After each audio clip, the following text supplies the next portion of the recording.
director and the music director, super successful music director and successful director as well now. So I request Ravi Basrur sir to speak a few words about the film. అందరికీ నమస్కారం. నాకు అంత తెలుగు రాదు, so ఏదో మాట్లాడుతున్నాను just because of the all Telugu movies, all heroes, all directors. Because ఆ movie చూసినే నేను ఏం మాట్లాడుతున్నాను just because of the movie. So అలాగే నేను తమిళ్ నేర్చుకోవద్దు just because of the movie. So చాలా టైం నుంచి I'm a big fan of all music director here, especially Mani Sharma sir. So ఆయన పాట అన్ని విని విని విని విని సో కమర్షియల్గా పాట అంటే ఇలా ఉండాలి అని మనతో అనుకుంటాను actually. So coming to this point, Veerachandrahasa మనకందరికి ఒక ఆప్షన్ దొరుకుతుంది, లైక్ భగవంతుడు ఇచ్చేస్తారు. సో మ్యాజిక్ స్టిక్, అది వచ్చిన తర్వాత ఆ మ్యాజిక్ స్టిక్ని రైట్గా యూజ్ చేయాలి. సో ఇది నా రెస్పాన్సిబిలిటీ. సో ఒక 8th స్టాండర్డ్ ఫెయిల్, లైఫ్లో నేను చూసేది అన్ని డిజాస్టరే. అప్ టు ఉగ్రం వచ్చిన తర్వాత ప్రశాంత్ సార్ నన్ను చూసి ఈయన ఏదో చేస్తాడు అని సెలెక్షన్ వరకు. So my life is like disaster, ఏం టచ్ చేసినా అది డిజాస్టర్. సో అలాంటి నా లైఫ్లో ఒక ఆప్షన్ దొరికింది, రవి అని ఒక పేరు.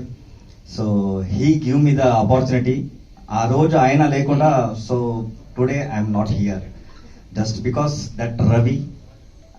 ఆయన హెల్ప్ చేసిన తర్వాత ఆయన పేరు నేను పెట్టుకొని, ఎవరెవరు రవి అని నన్ను పిలిపిస్తారో so I have to give that credit to him entire my life. So దాని తర్వాత నాకు లైఫ్ ఇచ్చింది, సో ఒక హోప్ ఇచ్చింది Prashanth sir, he's my god. దాని తర్వాత విజయ్ సార్. సో నన్ను నమ్మి ఇలా he can do the movie music and he can lift the music. So ఒక కొత్త డైమెన్షన్ ఓపెన్ అయింది నా మైండ్లో. అందువరకు ఏం వర్క్ చేస్తానో అది నాకు తెలీదు, ఇది ఇలా హిట్ అవుతుంది అని నాకు తెలీదు. When I get the first response from Hyderabad theatre, Prashant sir చెప్పారు సో థియేటర్లో హడావుడి అవుతుందంట అని. సో ఇదన్నీ విని తర్వాత ఐఎమ్ నాట్, ఇది నా ఫేస్ ఎవరికి తెలీదు, అందరికీ తెలుసు రవి బస్రూరు మ్యూజిక్ చేశారని. So thanks for that love, just because of you guys.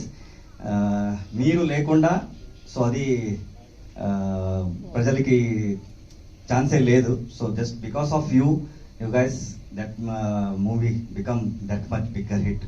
దాని తర్వాత ఎస్పెషల్లీ తెలుగు ఆడియన్స్కి నేను చెప్పాలి, సో మూవీ అంటే సంభ్రమించాలి. So that I have learn from Telugu